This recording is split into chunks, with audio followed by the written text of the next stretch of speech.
Kalau betul kalbu kita ini beres, maka penciuman dalam kalbu itu bisa mencium siapa saja yang kalimah la ilaha illallah itu subur dalam kalbunya. Oleh karena itu, wali-wali Allah pun walaupun dia bersembunyi di tempat yang gelap, bersembunyi di pelosok, menyamar jadi manusia biasa, bekerja seperti orang biasa, tapi bisa dikenali oleh orang-orang yang sudah menikmati baca la ilaha illallah. Itulah kalam Yahya ibn Mu'az. Syukurnya alhamdulillah Bapak Ibu, kita tidak melihat rahasia la ilaha illallah. Kalau Bapak Ibu dikasih lihat baca la ilaha illallah, itu nggak kuat Pak, bisa pingsan-pingsan, bisa mati mendadak. Maka disebut dulu banyak orang fana ketika baca la ilaha illallah, karam dalam kalimat. Bismillahirrahmanirrahim. Ghazali ini nulis bab namanya At-Tawakkul, bab tauhid atau tawakal. Beliau memberikan penjelasan kepada kita tahapan-tahapan membaca la ilaha illallah. Jadi ada 4 tahapan orang baca la ilaha illallah. Nanti kita yang mana silahkan Bapak Ibu rasakan. Bismillahirrahmanirrahim. Beliau mengatakan yang pertama, la ilaha illallah munafiqin. Bacaan la ilaha illallah orang munafik. Ciri munafik yang pertama apa? Ayatul munafik salasa, idza haddatsa kadzaba. Hadis Bukhari Muslim. Ciri orang munafik yang pertama, dia berkata, berkalam, tapi bohong. Lain di mulut, lain di hati. Jadi kita cek aja Pak, nggak usah tuduh orang. Saya saat baca la ilaha illallah, apakah seirama lisan ini dengan qalbu? Atau ketika baca la ilaha illallah, pikiran pun melayang? Atau yang lebih parah, orang baca la ilaha illallah, hati mendongkol, ya, hati kemudian kesal. Allah diteriak-teriakin, Allah lah ba'ari-ari, ya, bagi oge. Allah kok diteriakin gitu. Akhirnya orang baca Allah, dia kesal. Itu lebih munafik dari munafik itu. Gawat. Kalau nggak suka zikir keras, nggak usah komentar, cukup katakan saya suka zikir lembut, tapi tidak usah nggak suka dengan zikir keras. Yang mirip-mirip dendeng batoko jo dendeng balado. Di ciri-ciri munafik pada diri kita, baca la ilaha illallah dengan lisan, tapi tidak ada koneksi dalam diri, nggak ada kenikmatan dalam membacanya. Tapi kabar gembiranya ada level 2. Lidah membaca, pikiran sadar la ilaha illallah. Ada kesadaran. Bisa jadi sadarnya, ya Allah, kok saya baca la ilaha kok nggak ada nikmatnya. Itu udah sadar namanya. La ilaha illallah, orang kok nikmat situ, kok kami nggak tahu rasanya, ya Allah. Apa rahasia la ilaha illallah? Ada kesadaran itu sudah masuk level 2, mukmin. Jadi level kedua baca la ilaha illallah, level mukminun, level orang yang beriman. Dia mengatakan la ilaha illallah, kalbunya belum menikmati, tapi pikirannya sadar. Itulah yang disebut min nafsihi dalam hadis Imam Bukhari, Kitabul Iman. Rato-rato kita zikir kayak gitu nggak? Ya, atau yang pertama Pak, dihitung-hitung aja, seumur Bapak Ibu sekarang kok belum nikmat baca la ilaha illallah. Apa yang salah?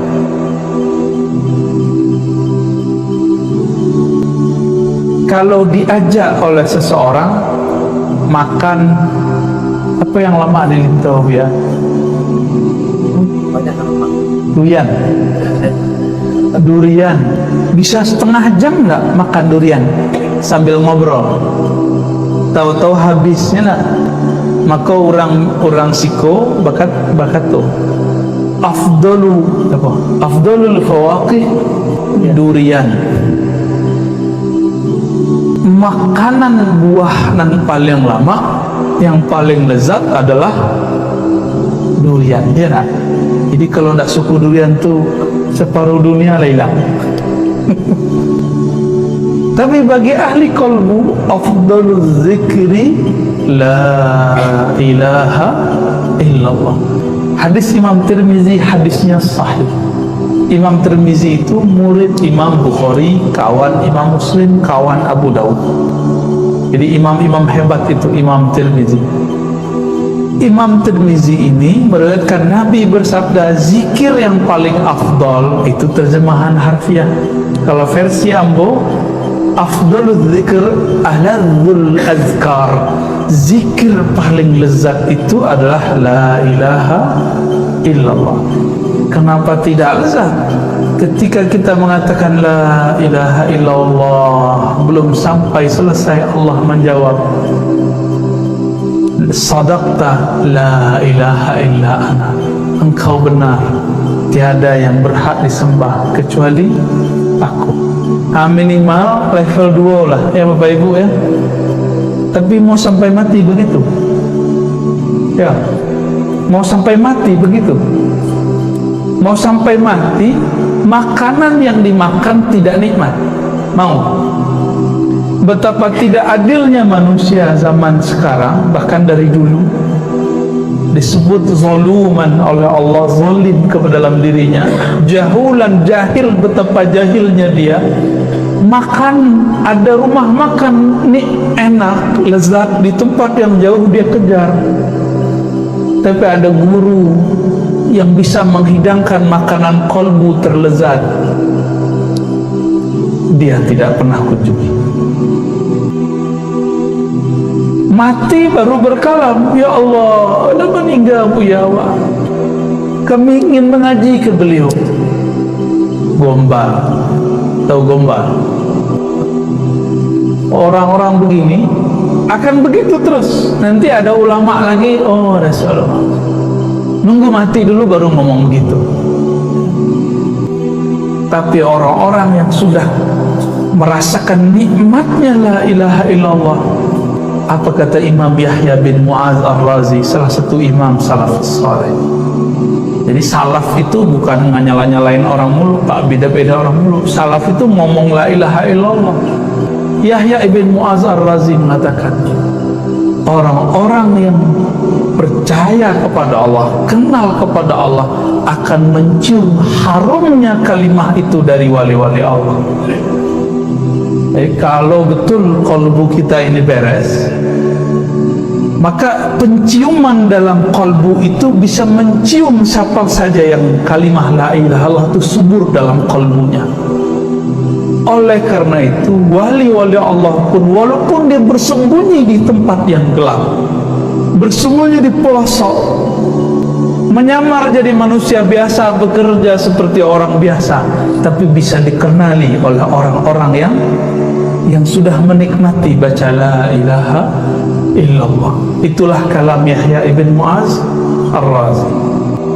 Jadi ilmu kewalian itu puncaknya di la ilaha illallah. Nanti setelah itu unlimited, Allah akan berikan ilmu yang tiada batas, dan itu harum ya, yashummuhu ahluhu. Orang yang ahli dalam zikir itu akan mampu menciumnya, dia akan mengejarnya sampai ketemu. Maka dulu salah satu kemuliaan orang-orang Lintau, ada ayahanda beliau Abu Ya Syekh Haji Bashir An-Naqsyabandi. Beliau buka dulu tempat i'tikaf khalwat suluk ya. Itu surau suluk mungkin sudah antum lah yang hidup pintar ya. Ya mungkin sudah stagnan karena beliau wafat. Semoga nanti anak dan murid-muridnya melanjutkannya, supaya kehariman itu dicium kembali oleh orang-orang yang mengerti la ilaha illallah. Ya.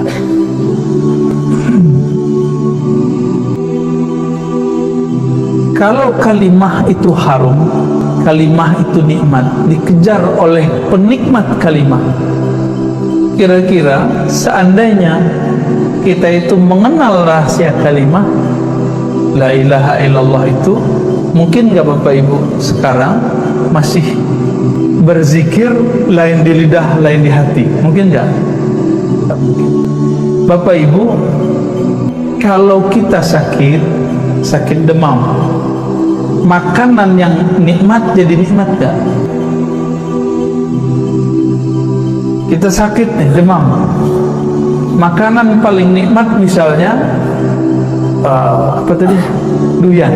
Nah, mencium bau durian itu mau muntah atau malah mau makan? Lagi demam, mau muntah. Maka orang-orang yang di kolbunya ada penyakit, fi qulubihim maradun, di dalam kolbunya ada penyakit, ketika mencium harumnya la ilaha illallah, dia kabur dan mengatakan sok suci. Ahlul bid'ah, jahil, syukur-syukur nggak finnar kan, masuk neraka. Ya, zindiq, waduh, masya Allah.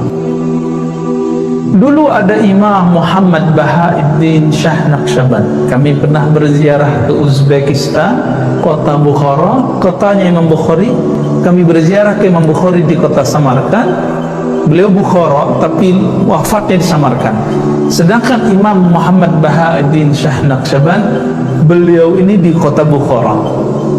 Kami berziarah. Di saat berziarah itu kami membaca satu kisah beliau, ditulis oleh Syekh Muhammad Amin Al-Qurdi.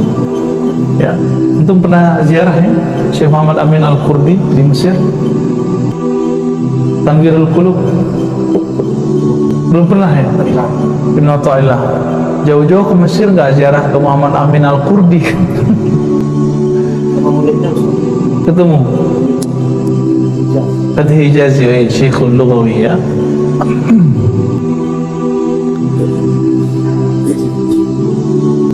Beliau menceritakan di situ Imam Muhammad Bahauddin Shah Naqsyabandi disebut imamnya orang Naqsyabandi, orang Basua. Beliau itu ketika hadir di surau zikirnya gurunya namanya Amir Kulal. Amir Kulal itu kalau zikir lebih keras dari tuanku imam tadi. Cuma la ilaha illallah gitu aja palingnya. Kalau Amir Kulal enggak la ilaha illallah, la ilaha, kayak merong perang Pak. Nah saat itu sering terjadi perang mendadak. Maka murid-murid yang sudah masuk kalimah la ilallah dalam dirinya itu enggak ada rasa takut kepada apapun kecuali Allah Subhanahu wa ta'ala. Tapi Imam Bukhari dia sedang menikmati satu ayat, wazkur rabbaka fi nafsi tadarruan wa khufyatan dunal jahri minal qaul. Itu ayatnya Bu. Sebutlah nama Rabbmu, nama Allah di dalam qalbumu. Siapa nama Allah? Ya Allah itu. Sebut dalam qalbumu, dalam jiwamu, dalam dirimu, dengan penuh kerendahan hati dan khafi, tidak lagi dijaharkan dengan lisan. Beliau sedang asik dengan ayat itu. Maka kalau dengar orang zikir la ilaha illallah keras-keras, beliau tidak ingkar, tapi beliau kemudian mencari tempat sendiri di luar masjid. Akhirnya murid-murid, asisten-asisten khalifah Mir Kulal mulai curiga kepada beliau.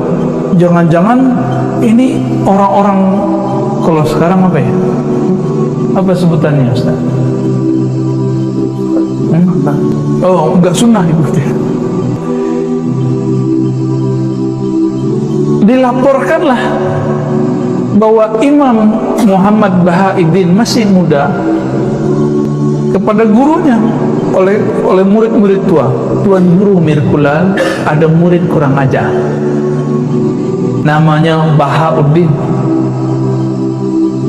Tuan guru imam berzikir, beliau kabur. Mirkulal kira-kira marah, malah senyum. Kalian nggak tahu siapa Muhammad Bahauddin Shah Naqsyabandi.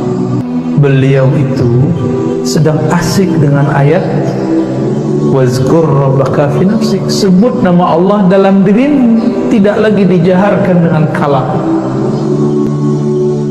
Bingung murid-muridnya. Harapan si murid Muhammad Bahauddin Shah Naqsyabandi disidang, tapi bukan disidang Pak, malah dipuji. Bahkan Mirkulal mengatakan nanti yang melanjutkan aku dia. Dan betul lah, sanad zikir qalbu, zikir khafi, zikir dari dalam diri, dipejamkan mata, dikunci lidah, mata menunduk, kepala menunduk, itu kemudian disebut dengan Thariqah Naqsyabandiyah sampai ke negeri Lintau, sampai ke Batu Sangka, dan yang membawa itu Syekh Ismail Simalbuh ke Tanah Datar. Malam tadi kami membahas itu. Dan Syekh Abdurrahman Kumango, bedanya orang kok zikir keras sama zikir lembut. Di Jauh Syekh Muhammad Jamil Jauh, kemudian Syekh Zakaria Labai Sati, masih banyak di sekitar Lintau ini. Kalau kita cek dulu banyak surah itu dibawa dari sana tuh dulu ya. Berkembang sampai ke India, sampai ke mana, sampai ke Mekah, Jabal Abi Qubais, dan berkembang sampai ke negeri kita. Zikirnya lembut. Makanya orang suluk itu kalau zikir bukan zikir ba'da sholat itu yang mereka amalkan, itu zikir harian seperti di sini. Zikir mereka kepala ditutup, mata dipejam, lidah dikunci, kolbulah yang menyebut, tasbih berjalan. Ya. Adapun zikir ba'da sholat la ilaha illallah itu zikir harian, bukan zikir Naqsyabandi. Ya. Oleh karena itu Bapak Ibu yang bukan Allah, kami berharap semoga ke depan tambah pede dalam berzikir, gak usah mikir lagi ya. Maqam ketiga, orang yang baca la ilaha illallah maqamnya sudah mukhlisin. Istilahnya dari hadis, tapi Imam Ghazali menyebut dengan istilah lain, mukhlisin yang sudah mulai melepas siapapun tempat dia bergantung kecuali Allah.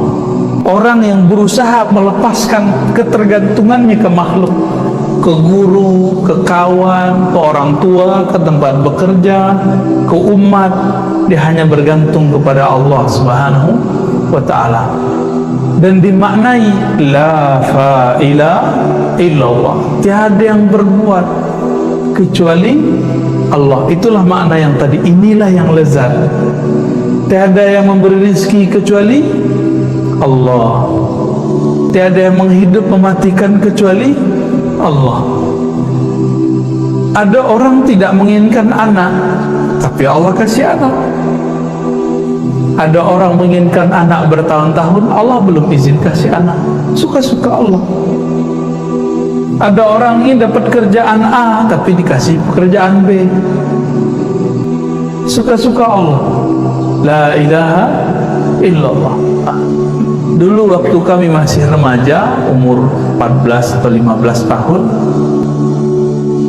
13 tahun lah ya, datang ke tuan guru kami Syekh Hasan Basri, kawan dari Syekh Bashir orang Lintau, beliau orang Piladang ya, kami suka menyebut nama beliau. Maulana Syekh Hasan Basri ini biasanya kami ngaji hari Selasa malam, hari Selasa malam Rabu. Pada malam itu nggak ada yang datang kecuali saya dan ayahanda. Lalu beliau memimpin sholat, saya azan, qomat, lalu beliau memimpin sholat di rumahnya. Di saat berzikir la ilaha illallah, saya merasakan nikmatnya apa yang disebut Imam Ghazali itu. Padahal waktu itu belum membaca kitab Imam Ghazali, baru akan dibuka oleh Tuan Guru Syekh Hasan Basri Jalil. Apa makna yang muncul?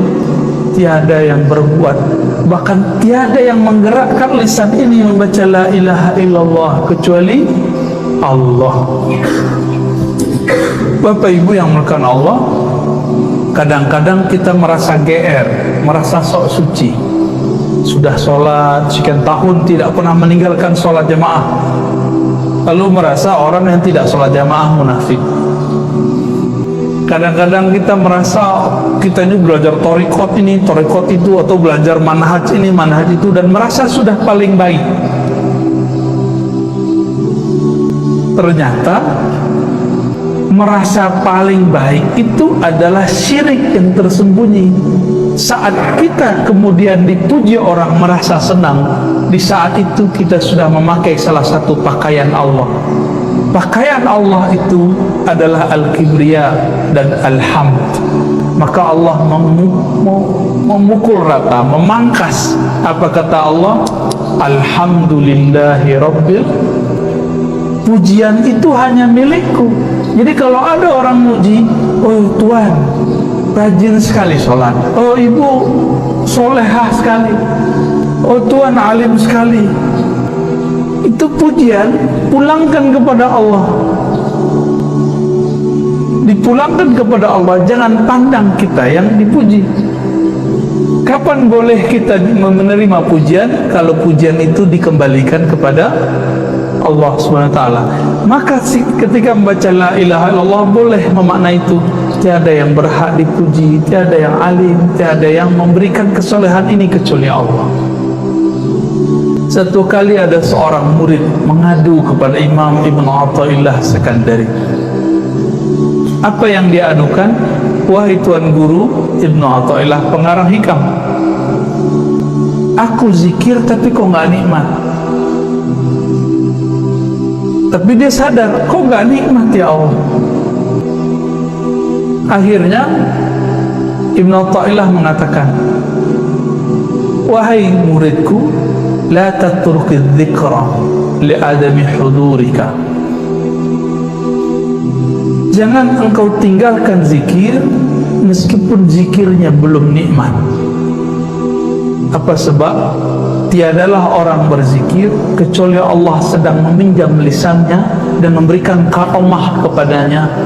Ketika semua lisan bergunjing, semua lisan merendahkan, semua lisan membicarakan selain Allah, lisan kamu membaca kalimah yang beratnya lebih berat dari langit dan bumi. Syukurnya alhamdulillah Bapak Ibu, kita tidak melihat rahasia la ilaha illallah. Kalau Bapak Ibu dikasih lihat baca la ilaha illallah, itu nggak kuat Pak, bisa pingsan-pingsan, bisa mati mendadak. Maka disebut dulu banyak orang fana ketika baca la ilaha illallah, karam dalam kalimat. Banyak dari dulu, banyak yang meninggal gila baca la ilaha illallah. Kawan kami, sahabat kami, secara umur senior tapi secara ngaji dulu barengan, kita ngaji kemana-mana ya. Dulu nama beliau yang dari Koto Panjang ya, Buya siapa dulu? Malin Putih, Mursyid Tarikan Naqsyabandiyah, Mursyid Tuan Syekh Muda ya. Kami pernah datang sekali ke suraunya, diundang ceramah. Beliau itu ingin menunjukkan kepada murid, begini loh cara baca la ilaha illallah. Keasikan. Saat asyik itu, rohnya lebih suka bersama yang punya nama Allah daripada tubuh yang membaca. Maka berpisahlah nyawa dengan badan. Saat beliau baca la ilaha illallah, Allah panggil dengan terhormat. Betapa indahnya meninggal saat seperti itu ya. Orang begitu masih dianggap sesat Bapak Ibu. Videonya banyak ya waktu itu ya, kami terharulah. Ya Rabb, inilah permintaan beliau. Ternyata beliau ini dan kawan-kawan setiap satu bulan itu ada 2 kali buat khataman la ilaha illallah 70.000. Pindah-pindah surau masjid. Dan zikirnya versi Nirkulal, bukan versi Bahauddin Shah Naqsyabandi. Zikir ikhlas, la ilaha illallah. Dan yang hadir lebih banyak dari ini Bapak Ibu.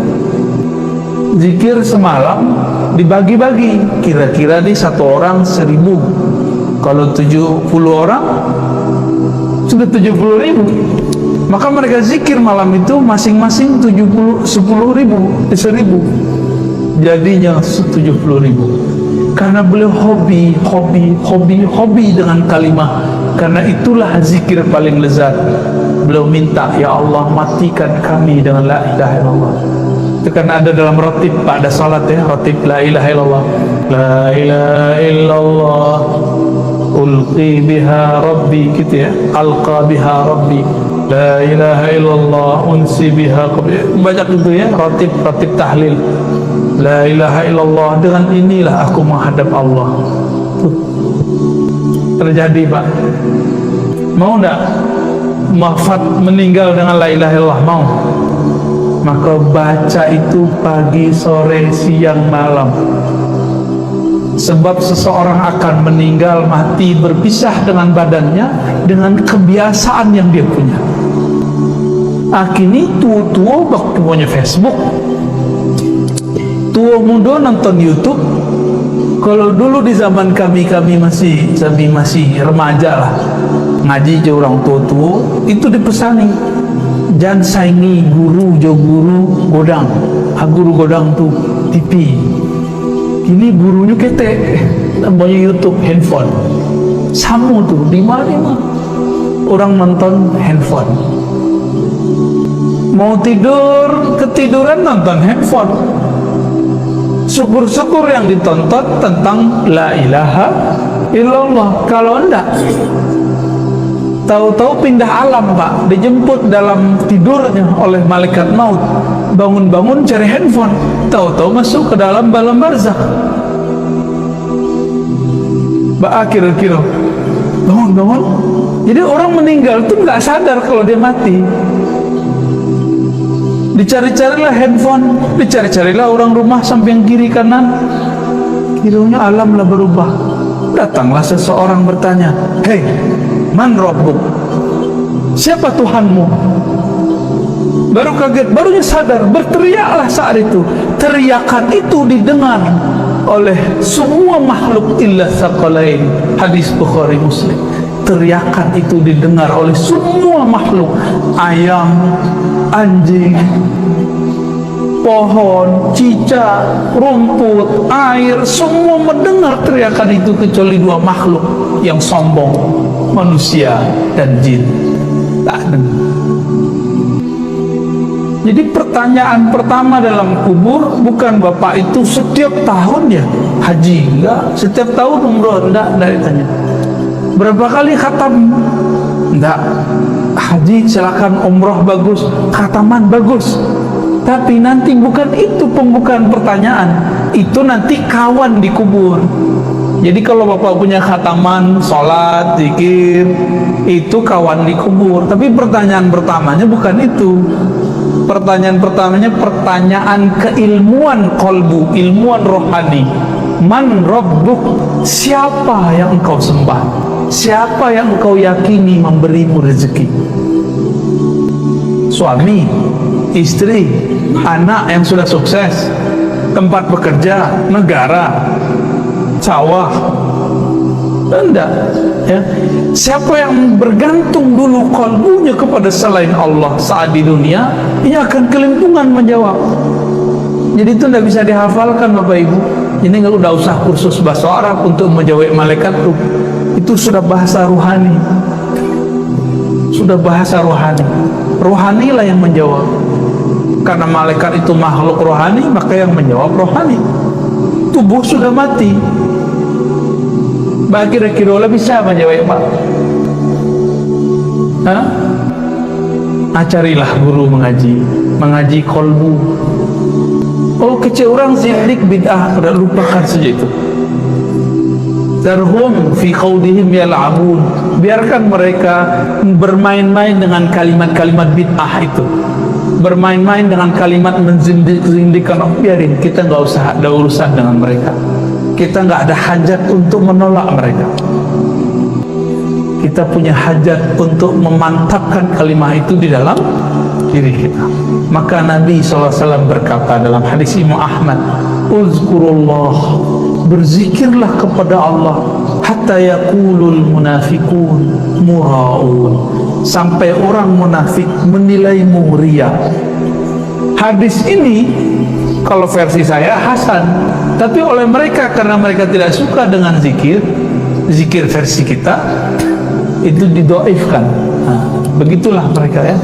Idza ajabahu sahhahu wa idza ankarahu du'afahu. Kalau nya suka je hadisnya sahih-sahihkan, kalau nya tak suka je hadisnya dhaif-dhaifkan. Itulah karakter orang itu. Bil hawa. Itu sudah disebut oleh Imam Ibnu Jauzi dalam Talbisu Iblis jauh-jauh hari sebelum imam-imam mereka muncul, Ibnu Taimiyah, Ibnu Qayyim muncul. Apa kata beliau? Ahli hadis, orang yang mengklaim dirinya pakar hadis pun terjebak dengan tipuan-tipuan hawa, mensahihkan hadis yang dia suka, mendhaifkan hadis yang dia tidak suka. Jadi bukan dengan keilmuan murni. Kira-kira itulah nan kampe nak boleh hambo jalen. Itu rahasia.